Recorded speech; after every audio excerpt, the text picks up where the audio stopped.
Hai guys, bertemu lagi dengan saya King Pos. Apa kabar kalian semua? Semoga selalu sehat ya. Kali ini saya akan menceritakan alur cerita film lagi nih guys. Oke, nggak perlu berlama-lama lagi. Langsung saja yuk. Let's mulai. Subscribe King Pos, subscribe King Pos. Bersama King Pos kau kan bahagia. Cerita dimulai dengan memperlihatkan seorang pria tua bernama Sam sedang berniat menghabiskan anaknya yang telah menjadi psikopat akibat meminum sebuah ramuan hasil eksperimen seorang ilmuwan.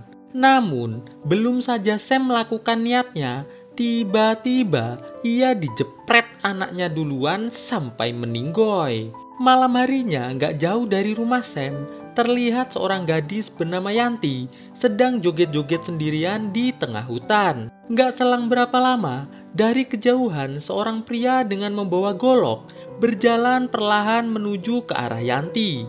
Namun, saat saya udah nebak kalau pria ini adalah psikopat anaknya Sam yang bernama Jono, ternyata tebakan saya salah nih guys.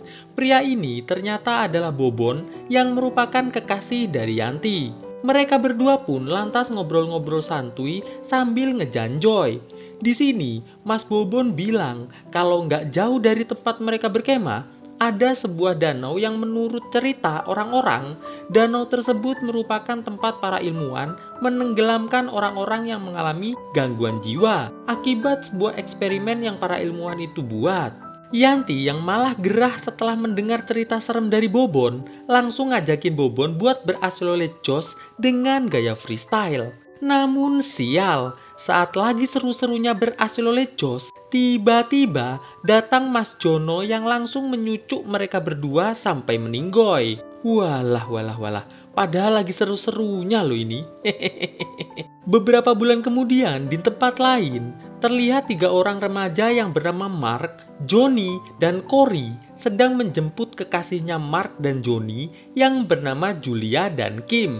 Mereka ini berencana ingin mengadakan pesta aslolet jos di sebuah kabin milik almarhum pamannya Mark. Jadi intinya, Mark ini dapat warisan kabin di tengah hutan gitulah ceritanya guys. Di tempat lain, terlihat seorang gadis bernama Megan sedang bersiap-siap menghadiri pesta aslolet jos di kabin yang sama bersama dengan temannya yang bernama Christine serta kekasih Megan yang bernama Tim. Ntar ya, gua kasih tahu seperti apa wajahnya si Tim. Soalnya di sini belum muncul dia. Di tengah perjalanan, Kim yang kebelet meminta Mark untuk segera menepi. Kim pun segera berlari menuju ke semak-semak agar nggak kelihatan. Namun di sini, Kim yang baru selesai dikejutkan dengan suara langkah kaki seseorang. Wah, siapa nih guys? Kim yang mulai takut langsung segera kembali menuju ke mobil. Sedangkan Julia yang merasa Kim udah terlalu lama memutuskan untuk menjemputnya. Kim yang melihat Julia datang lantas memperlihatkan ada semacam cairan merah di tanah. Julia pun mengatakan pada Kim kalau itu bisa saja cairan merah dari seekor kelinci yang telah dimakan biawak. Mengetahui hal itu, mereka pun kembali melanjutkan perjalanan. Beralih ke rombongan Mas Tim. Nah ini dia yang namanya Mas Tim. Megan yang mulai rewel karena sinyal HP-nya mulai menghilang, mulai dialihkan oleh Tim yang mengatakan bahwa di pesta nanti dia akan beraslolet jos dengan Megan sambil nonton Christine beraslolet jos dengan Cory. Christine yang gak kenal siapa itu Cory terlihat cukup bingung nih guys. Singkat cerita, setelah rombongan Mark dan rombongan Tim sampai di kabin, terlihat Christine mulai berkenalan dengan Cory.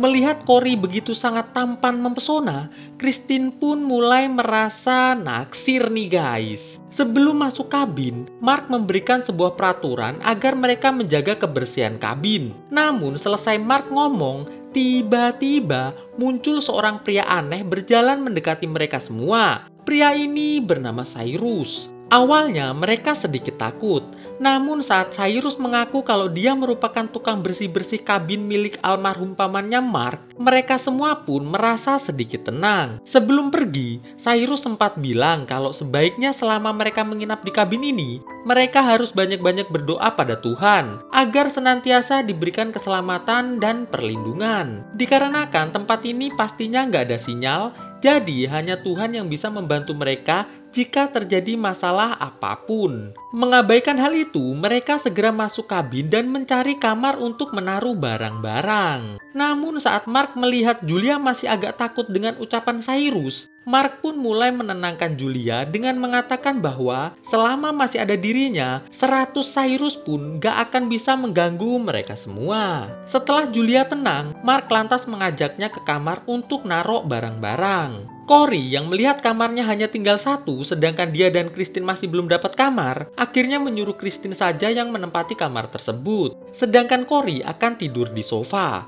Di kamar Kim dan Johnny, Johnny sempat mengajak Kim untuk berasteroid Joss siang-siang. Kim pun sejenak memberikan beberapa jurus-jurus asteroid Joss pada Johnny.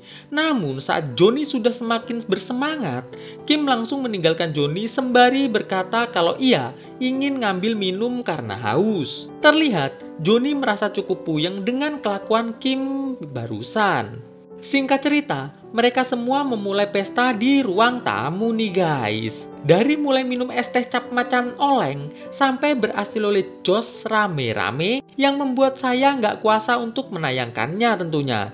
Jadi ya mohon maaf ya guys, asik. Di danau nggak jauh dari kabin, terlihat sepasang kekasih yang bernama Mike dan Katie sedang santuy ngapung-ngapung nih guys. Saat Mike nyoba nyelam, ia yang melihat ada jenazah di dalam danau nampak mulai panik. Katie yang gak percaya ikutan nyelam nih guys. Yang membuat Mike makin panik dikarenakan sudah 15 menit kok nggak muncul-muncul nih si Katie. Kita kembali ke kabin. Terlihat Mark dan kawan-kawan melanjutkan pesta mereka di luar kabin nih guys. Di luar kabin ini pun mereka kembali berasteroid Joss dengan sangat heboh. Di hutan, terlihat Mike yang masih ketakutan berusaha menuju mobilnya. Sesampainya di mobil, Mike ngambil HP berusaha mencari bantuan untuk Katie. Namun sial, tiba-tiba dari belakang Mike dicucuk sama Mas Jono sampai meninggoy. Kembali ke kabin, terlihat ada seseorang yang sedang mengawasi pesta Mark dan kawan-kawan dari balik semak-semak. Di sini, Johnny mengalami cedera di kakinya karena terkena sebuah kawat. Melihat hal itu, semua mencoba menolong Johnny, tapi nggak dengan Mark. Mark terlihat masih bingung mengapa ada kawat di tempat itu. Di tempat lain, gak jauh dari kabin, terlihat sebuah mobil mogok karena kehabisan bensin. Terlihat dua orang gadis yang bernama Farah dan Desi mulai saling menyalahkan atas kejadian tersebut. Desi yang kesal keluar dari mobil untuk mencari bantuan. Namun baru beberapa meter berjalan, Desi udah dikeplak sama Mas Jono sampai meninggoy nih guys. Farah yang ketakutan langsung berlari masuk ke dalam hutan. Malam harinya di kabin, Mark dan kawan-kawan kembali melakukan permainan asteroid Joss yang tentunya nggak bisa saya tayangkan nih guys. Di luar kabin, terlihat Farah yang masih ketakutan mencoba meminta bantuan pada Mark dan kawan-kawan. Namun saat tim hendak membuka pintu, Farah udah keburu dicucuk sama Mas Jono sampai meninggoy nih guys. Alhasil saat tim buka pintu, dia nggak lihat siapa-siapa. Soalnya Farah udah keburu dibawa sama Mas Jono. Tapi di sini tim menemukan sebuah boneka kelinci nih guys. Ngerasa ada yang nggak beres, Mark pun mulai memeriksa keadaan sekeliling kabin tersebut. Setelah beberapa saat Mark berkeliling, ia yang ngelihat ada gadis ngapung di danau mencoba menolongnya. Tapi saat Mark nyebur, gadis itu udah nggak ada di danau. Hal itu cukup membuat Mark kebingungan nih guys. Cory yang merasa Mark terlalu lama di luar, mutusin buat nyari Mark sendirian. Cory yang melihat ada gudang langsung masuk. Siapa tahu ada Mark ya kan di dalam gudang ini. Hehe. Di dalam gudang tersebut, Cory menemukan boneka dan sebuah berkas kejiwaan si Jono nih guys. Nggak selang berapa lama Mark muncul. Mark bilang agar Cory nggak cerita kepada siapapun tentang temuannya tersebut. Dikarenakan berkas itu adalah milik Jono yang merupakan sepupu dari Mark. Mark nggak pengen kalau nama baik keluarganya rusak akibat berkas tersebut. Sebenarnya Mark juga baru tahu nih kalau sepupunya mengalami gangguan jiwa. Setelah Cory minta maaf udah lancang buka-buka berkas tanpa izin, mereka pun langsung kembali ke kabin. Setelah mengatakan bahwa nggak ada apa-apa di luar sana, Mark dan kawan-kawan pun memutuskan untuk masuk ke kamar mereka masing-masing. Tapi bukannya langsung tidur. Di sini mereka semua melakukan olahraga asilolejos dulu di kamar mereka masing-masing. Kecuali Cory dan Christine nih guys. Mereka berdua asilolejosnya di dapur sambil masak. Pagi harinya, terlihat Mark termenung di depan danau memikirkan temuan Cory semalam. Gak selang berapa lama, Julia menghampiri Mark untuk ngajakin masuk ke dalam kabin. Namun, Mark bilang kalau dia masih mau di situ. Mendengar jawaban Mark, Julia pun masuk duluan ke kabin. Di dapur terlihat Cory dan yang lainnya sedang ngobrol-ngobrol sambil ngopi nih guys. Gak selang berapa lama terlihat Mark datang dengan wajah yang masih risau. Singkat cerita, siang harinya Tim dan Megan memutuskan untuk berasilolejos di dalam hutan. Sedangkan Cory, Johnny, dan Kim santuy sambil mancing di danau sambil ngobrol-ngobrol nih guys. Kim yang bosan karena nggak dapat ikan, memutuskan masuk ke dalam kabin saja. Setelah Kim pergi, terlihat Johnny dapat sebuah kemeja hospital nih guys. Saat mereka masih bingung kenapa ada kemeja seperti itu di danau, tiba-tiba muncul Cyrus menyapa mereka berdua. Karena Cyrus nampak menyeramkan, Johnny dan Cory langsung segera masuk ke dalam kabin. Sedangkan tim yang lagi seru-serunya asilolejos dengan Megan, tiba-tiba didatangi Mas Jono yang langsung menyucuk Megan sampai meninggoy. Begitupun juga dengan tim yang harus meninggoy di tangan Mas Jono dengan cukup menyeramkan. Di kabin, Johnny yang ngerasa nggak nyaman dengan Cyrus mengajak Kim buat pulang sekarang juga. Namun Kim nampak menolak karena ia masih pengen liburan beberapa hari lagi di tempat itu. Sambil berkeliling, Kim berusaha membujuk Johnny agar mau tinggal beberapa hari lagi. Di ruang tamu, terlihat Cory dan Christine sedang bermain game kayak beginian nih guys. Gak tahu game apa ini namanya. Gak selang berapa lama, muncul Mark dan Julia yang ingin minum kopi. Setelah minum kopi, Julia kembali ngajakin Mark masuk ke dalam kamar. Setelah Mark dan Julia pergi, Cory mengatakan pada Christine bahwa semalam ia menemukan berkas di dalam gudang mengenai sepupu Mark yang mengalami gangguan jiwa. Di hutan, Johnny dan Kim terlihat mencari keberadaan tim untuk ngajakin pulang hari ini juga. Di sini, Kim yang dengar ada gerusak-gerusuk, langsung segera mengeceknya sendirian. Karena Kim sendirian, ia pun dihampiri Mas Jono yang langsung mengejarnya. Johnny yang nggak bisa lari karena kakinya masih cedera, terpaksa ditinggal begitu saja sama si Kim. Alhasil, Johnny pun harus meninggoy dicucuk sama Mas Jono nih guys. Bener-bener gak setia nih si Kim.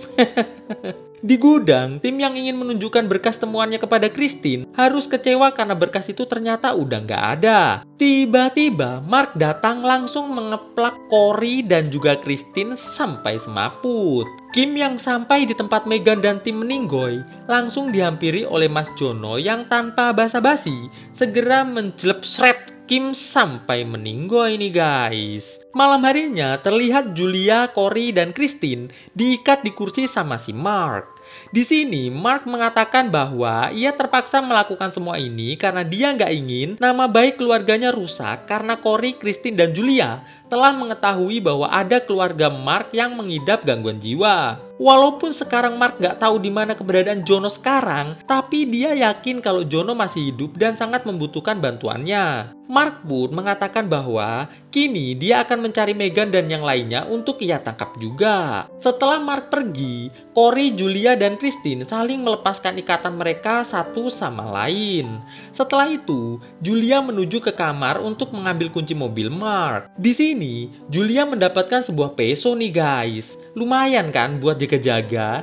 Namun tiba-tiba muncul Mas Jono yang langsung menangkap Cory. Mark yang baru datang mencoba menenangkan Jono dengan mengatakan bahwa ia akan membawa Jono ke kota agar mendapatkan perawatan yang layak. Julia yang melihat ada kesempatan sempat berusaha menyucuk Jono, namun dihentikan sama Mark yang langsung balik menyucuk Julia sampai meninggoy. Jono yang melihat hal itu langsung menyucuk kelapa Cory sampai meninggoy. Mark pun berjalan mendekati Jono, berharap Jono mau diajak ke kota. Namun sial, ternyata Jono nggak ngenalin Mark nih guys. Jono pun langsung mengecik Mark sampai meninggoy. Christine yang melihat ada kesempatan langsung segera lari keluar dari kabin. Ia pun langsung masuk ke dalam mobil. Namun mobilnya ternyata nggak bisa nyala nih guys.